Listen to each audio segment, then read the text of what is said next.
Good morning, students. I wanted to start out the video this week by recapping what we did last week in class as our first hybrid week, and then we'll take it from there. So last week in class, we went over our Christianity vocabulary groups.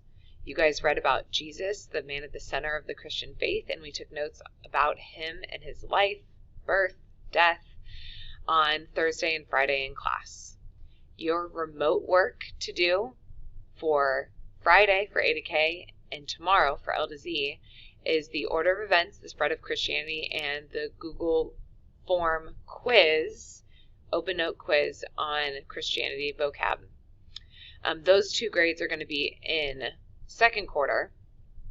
Make sure that you know where to find that on Google Classroom. So it's under Christianity, your remote assignment from Friday or Tuesday.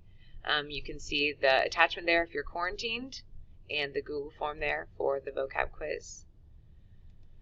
On Friday, it was the last day of the quarter for quarter one. So if you have not sent me a picture, if you're quarantined and you did not send me a picture of your work from last week, please do so that your grade will be as up to date as possible when I enter those grades in this week. Grades are due. So with that said, let me see.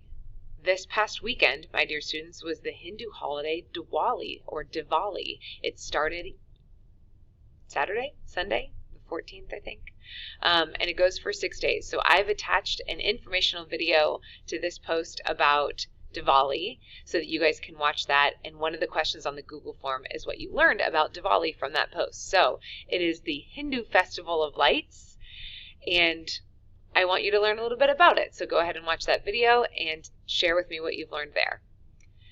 Because it is Monday, and next week I'm going to see my L to Z students on Monday. So you can see that.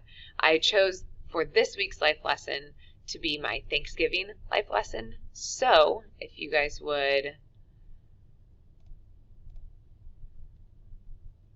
sit back and relax to listen to this week's life lesson. It is called The Act of Giving Thanks, and it's written by Michelle Lee.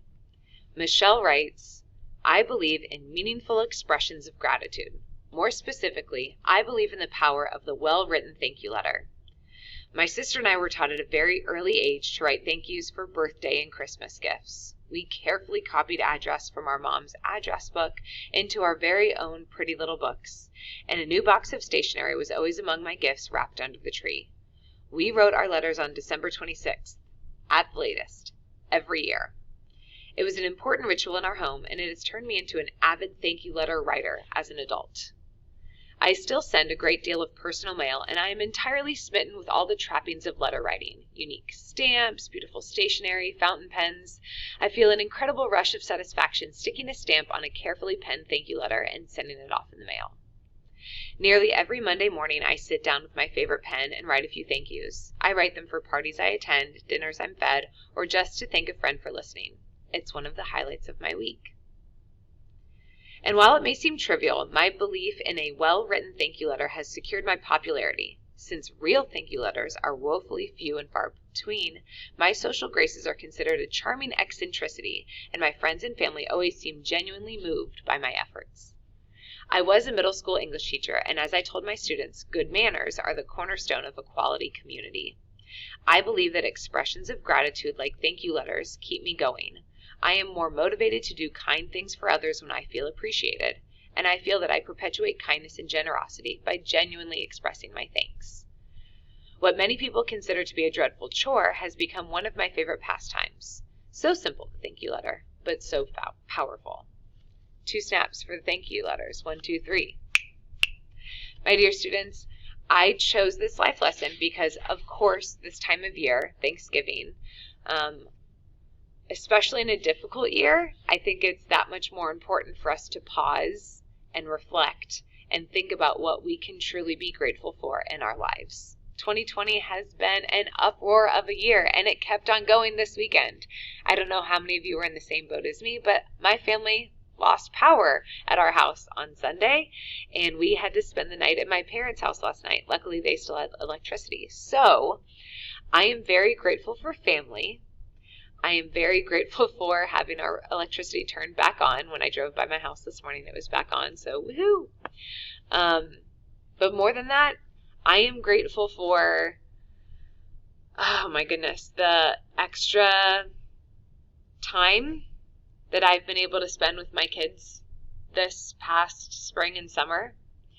I am grateful for my job and very grateful that I still get to see you guys at least 2 days a week, because this has been different. But I'm very, very thankful for those basic things that I still have in my life. Family, friends, electrical power. So what can you be grateful for this week? In reflection of this week's life lesson, in reflection of this time period of the year, of Thanksgiving, what can you be thankful for? I wanted to end the video this week by going through our schedule for this week and next. So I will be posting this to the stream in Google Classroom, just so that you guys have an idea what we've got going on for this week and then the 2 days next week since it's Thanksgiving break. This week in class, your remote assignment for everybody is to watch this video and answer the Google form. You will also need to watch the video about Diwali that I posted on there as well. That's about 5 minutes. And then tomorrow, for those of you in class, A to K kids, hello, I will be teaching you about Jesus. We are going to be watching clips from my PBS documentary, woohoo, giving context for what was, quote, called the Jesus movement, the early days after Jesus' death, and the context for the gospel. So I'm excited to be sharing that with you guys. For so many of us that have a religious background in Christianity, this is a nice historical and analytical background to that sacred text in Christianity. If you are an L to Z student, your at-home work is the spread of Christianity events, putting those events in order as best you can, and the Google Form vocab quiz. That's OpenNote. Use your notes. For your at-home work this week, on Wednesday, A to K kids, you'll have 2 different readings that you'll be completing and answering questions for. L to Z kids, you'll be doing that on Thursday. And then we'll be checking those readings and discussing the expansion of Christianity. And L to Z kids will be doing that on Friday. Your remote work for the next few days, because of the way that the schedule is falling, we switched it up. L to Z kids, you are going to come in person on Monday the 23rd. A to K kids, your schedule isn't changing. You'll still just be coming in on Tuesday. So I'm going to be giving you guys readings about the 3 different divisions of Christianity: Eastern Orthodox, Roman Catholic, and Protestant churches. And those are going to be kind of ongoing assignments that you will be completing through Thanksgiving break. The week of Thanksgiving, we are going to be talking about Christian holidays. I figured since that week we're talking about or celebrating off school because of Thanksgiving, we'll go ahead and talk about other holidays for Christianity that week as well. So, if you have questions, go ahead and send me an email, but I think I've covered all of my bases for this week. We've got last week. If you're quarantined, email me pictures of your assignments. They're marked on Progress Book as missing. Watch the video about Diwali, watch this video, and submit your Google form. Have a great week. I'll see my A to K kids tomorrow and L to Z kids on Wednesday. Bye-bye.